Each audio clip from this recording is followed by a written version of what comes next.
दर्शन पे, जैसे अभी हमने कल अर्थशास्त्र की बात किया, आदमी का जो मानसिकता है वो अर्थशास्त्र, मनोविज्ञान और समाजशास्त्र, ये तीन वो चीजें हैं जो आदमी की मान्यता, आदमी की मानसिकता को बनाते हैं। जैसे कि हमने चर्चा किया था, धन ही सब कुछ है, ये कहाँ से आ रहा है? अर्थशास्त्र से आ रहा है। इंद्रियों में ही सारा सुख है, ये कहाँ से आ रहा है? मनोविज्ञान से। किसको पढ़ाते हैं मनोविज्ञान में? मनोविज्ञान में किसको पढ़ाते हैं? फ्रायड को। फ्रायड क्या बोलता है? मानव के समस्त क्रियाकलाप का केंद्र काम है। वो क्या बोला उसने? लिबिडो, है ना, एक शब्द दिया था, है ना, काम है। पढ़ा दिया। सारा एडवर्टीजमेंट देखिए, बनियान पुरुष का रहेगा, उसको महिला जब तक पहन के नहीं दिखाएगा तब तक वो बिकेगा नहीं, क्योंकि उसको पता है पुरुष कहां देखेगा। हमारा सारा एडवर्टीजमेंट कैसा, या तो पूरा एडवर्टीजमेंट कहीं ना कहीं, है ना, स्त्री पुरुष संबंध की तरफ झुका रहता है, या वो बच्चों की तरफ झुका रहता है। हमारी दो ही कमजोरियां हैं, या तो एडवर्टीजमेंट के केंद्र में बच्चा मिलेगा, या वो स्त्री पुरुष संबंध के आसपास मिलेगा। इसका मतलब है कि वो जानता है कि हमारी कमजोरी क्या है और कैसे उसको एक्सप्लॉइट किया जाए। ये हम पढ़ रहे हैं, पढ़ा, ऐसा नहीं है कि ये एजुकेशन की कलम बात कर रहे थे, भी 80 साल पुरानी है, 100 साल पुरानी है। 100 साल पुरानी एजुकेशन ने हमको ये दे दिया, ऐसा नहीं है, ये पहले से भी था समाज में।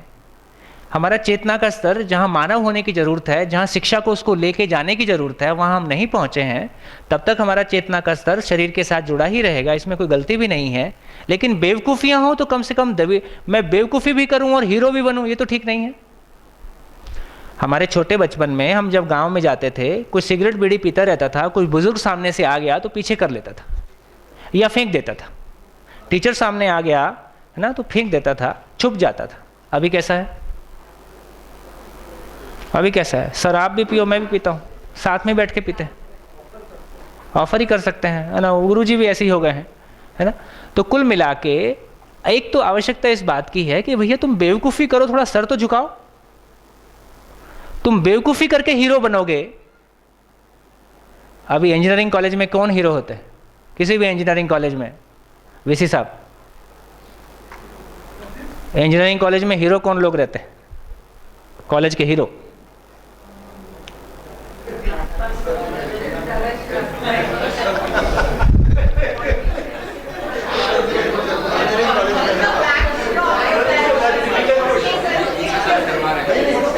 जो स्ट्राइक करा सके, सबसे ज़्यादा बेवकूफ़ियाँ करा सके, कुछ मारपीट कर सके, है ना, है, कोई कुछ नहीं कर सकेगा, है ना। हमने एनआईटी रायपुर, यहाँ है 12 ब्रांचेस हैं, काफ़ी बड़ा कॉलेज है, अब एनआईटी हो गया, पहले जीसी था। हमने वहाँ एक शुरुआत, छत्तीसगढ़ की इंजीनियरिंग एजुकेशन में हमने एक शुरुआत की थी, और हमने बच्चों को, मैंने स्टूडेंट्स को दिया था चैलेंज कि देखो, बेवकूफ़ी करके हीरो बनने की परंपरा कॉलेज में है, कुछ अच्छा करके हीरो बन के दिखाओ। और ये हुआ। कलाम साहब के राष्ट्रपति रहते समय हमको 6 बार उनसे 2-2 घंटे मिलने का अवसर मिला। और जैसे आप कॉपी पेन लेके बैठे हैं, ऐसे कलाम साहब भी कॉपी पेन लेके बैठते थे। 2 मीटिंग में मैं उनके साथ था। दिल्ली एक राष्ट्रपति भवन की मीटिंग थी, एक हैदराबाद की मीटिंग थी। हैदराबाद की एक मीटिंग में ऐसी एजुकेशन पे बात चल रही थी, तो एक क्वेश्चन उन्होंने मेरे से पूछा था, यदि इसको, मेरी पूरी स्वीकृति है कि ये जीवन विद्या सही चीज़ है, इसको एजुकेशन में लाया जाए, पर मेरी चिंता ये है कि एक बच्चा क्लास 1 से लेकर 12 तक 25,000 घंटे लगाता है। यदि इसको हम एजुकेशन में ले आएँ तो कितने घंटे और बढ़ जाएंगे? मैंने कहा sir, it will reduce to 15,000 hours. तो उन्होंने कहा आई डोंट बिलीव, आपको करके दिखाना पड़ेगा। मैं सर, समय आने से करके दिखा देंगे। ये संवाद चूँकि मेरा डायरेक्ट हुआ था, इसलिए मुझको पता है कि उन्होंने क्या कहा था और मैंने क्या कहा है। 14 अगस्त 2007 लाल किले से देश के नाम संदेश में कलाम साहब ने 3 मिनट जीवन विद्या पे बोला, 20 मिनट में से 3 मिनट जीवन विद्या पे बोला, और उन्होंने इसको कोट किया लाल किले से कि यदि जीवन विद्या को एजुकेशन में जोड़ दिया जाए तो ये 20,000 घंटे रह जाएगा। तो 5,000 घंटे की उन्होंने बार्गेनिंग कर ली है? आप देख लीजिए, इंटरनेट में आपको मिल जाएगा। 2007, 14 अगस्त 2007 शायद, नहीं वो सॉरी वो जैसे राष्ट्र के नाम संदेश, जो राष्ट्रपति का संदेश आता है, पूर्व संध्या पर जो आता है। ठीक हो गया। और देखिए ज्ञान की क्या महिमा होती है। आदरणीय नागराज जी जिन्होंने अनुसंधान किया है, उनके साथ राष्ट्रपति भवन में एक मीटिंग थी, तब हम साथ में थे, और कार दूर रह जाती है वहाँ पे राष्ट्रपति भवन में, और थोड़ा चलना पड़ता है पैदल। अब बाबा आदरणीय नागराज जी बुज़ुर्ग हैं, तो उनको थोड़ा दूर चलना पड़ा, और रास्ते में तलाशी भी हुई। तो कलाम साहब आके बैठे सामने, तो अपनी राष्ट्रपति वाली चेयर पे नहीं बैठे, दूसरी चेयर पे साथ में उनके साथ में बैठे। तो उनको बोले ओपनिंग सेंटेंस, एक तो तुम्हारे यहाँ बुज़ुर्गों का सम्मान है नहीं। बोले क्या हुआ? बोले इस आयु में हमको इतनी दूर चलाया गया है, और बोले दूसरे अच्छे सज्जन व्यक्ति यहाँ आते नहीं हैं ऐसा लगता है। बोले देखो चोर उचक्कों की तलाशी होती है, ये हमारी तलाशी की गई है, तो इसका मतलब सज्जन लोग यहाँ आते नहीं हैं। तो कलाम साहब बोले ये तो व्यवस्था है। बोले ये व्यवस्था नहीं है, ये अव्यवस्था है। फिर व्यवस्था का स्वरूप क्या होगा? बोले अमरकंटक आना, वहाँ बताएंगे। तीसरा सेंटेंस, मैंने मुझको उस टॉक में रहने का अवसर मिला, ये मेरा सौभाग्य था कि 2 बड़े लोग कैसे बात करते हैं। तीसरा, तुमने अपराध के सिवा अभी तक कुछ किया नहीं है। ये राष्ट्रपति भवन में बैठकर राष्ट्रपति से बात हो रही है। आंसर, प्रायश्चित क्या है? कलाम साहब का आंसर, प्रायश्चित क्या है? विश्व के सारे राष्ट्राध्यक्षों को परमाणु निरस्त्रीकरण के लिए तैयार करो। परमाणु निरस्त्रीकरण के लिए तैयार करो। बोले वो मेरा प्रयास जारी है। चौथी बात, कलाम साहब ने कहा कि अगली शरीर यात्रा में आपका शिष्य होकर पैदा होना है। आंसर, इस शरीर यात्रा में मित्र बन के काम करने में क्या बुराई है?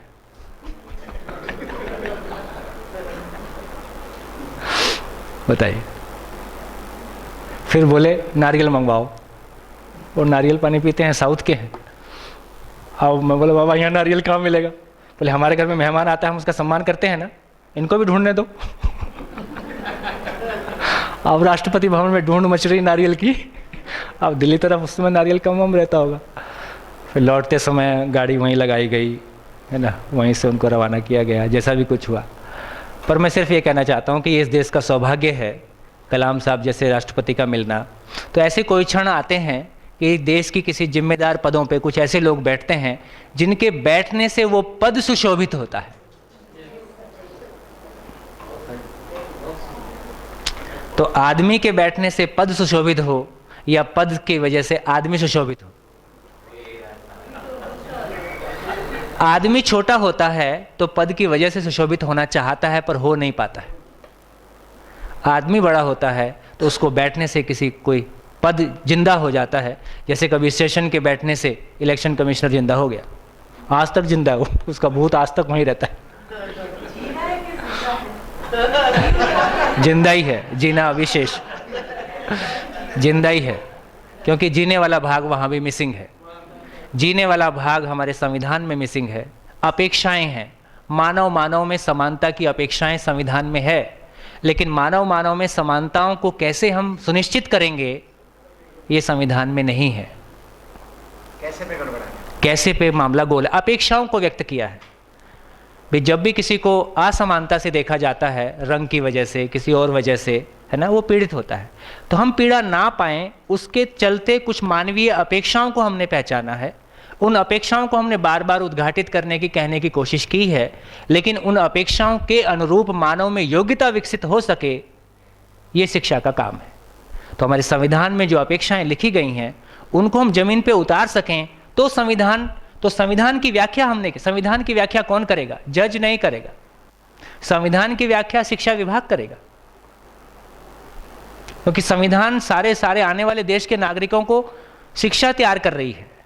यदि शिक्षा संविधान की व्याख्या नहीं कर पाई तो संविधान में जीने के अनुरूप वो नागरिक तैयार नहीं हो सकता।